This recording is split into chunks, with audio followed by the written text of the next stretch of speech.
It's looking good. It's not looking bad at all. We're going to hang out with that sunshine for a bit longer here through 7 p.m. and you look through 9, just a few clouds, a light breeze, and it should be pleasant. Any of the storms that we'll see will likely be after that concert is over. So looking downtown right now, that sun's shining bright. We've got a pretty good day and a pretty good evening ahead of us. 83 is what we're sitting at. That dew point's creeping up into the upper 60s though, so it is going to feel a little sticky if you haven't made your way outside just yet. Showers up off to the north there, Ames eastward towards Marshalltown or so. And we go a little broader zoom out here and you can see just a broken line of those all the way up through Storm Lake into around the Sioux City area.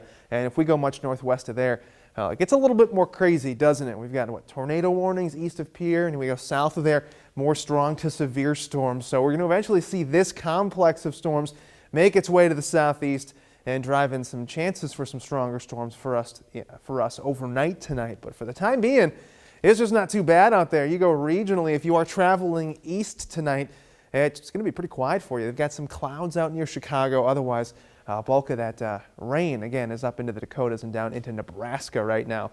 So, again, that is going to make its way our direction as a cold front begins to advance across the state. You can see bringing in severe thunderstorm watches through portions of South Dakota, down into Nebraska, and all the way down into Kansas, too. So, if you look at tomorrow's forecast, likely going to be starting off the day with a shower or thunderstorm. Could see a stray storm pop up through the southern portion of the state tomorrow afternoon, too.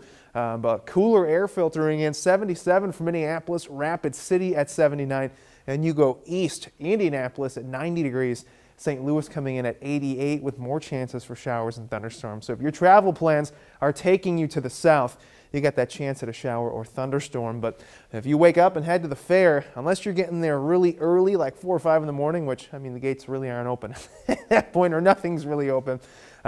That's, I think, when we'll see the rain start to end is around that 4 or 5 time frame. So into the afternoon, we'll keep low chances for showers and thunderstorms, not non-existent, especially as we head in towards late afternoon, early evening hours. So let's track this thing out for you. You can see that initial batch of showers shifts to the east.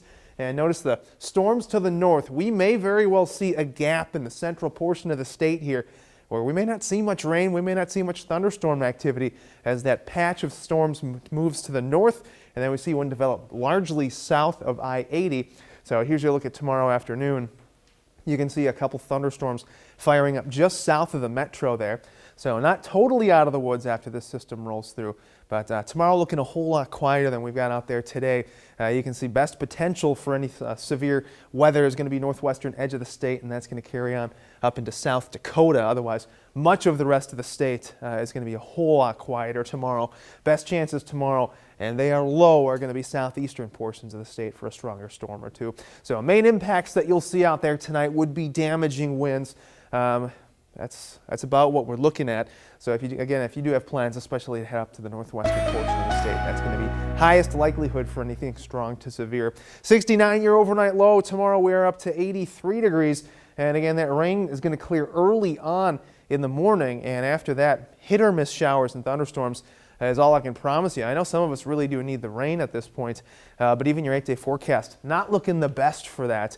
So we're sitting at 91 on Tuesday with another chance for an isolated shower or thunderstorm. That's going to be Tuesday overnight into Wednesday. And look at the cool down after that. 80 on Wednesday, but we're back to near 90 by Saturday with a chance for showers on Friday.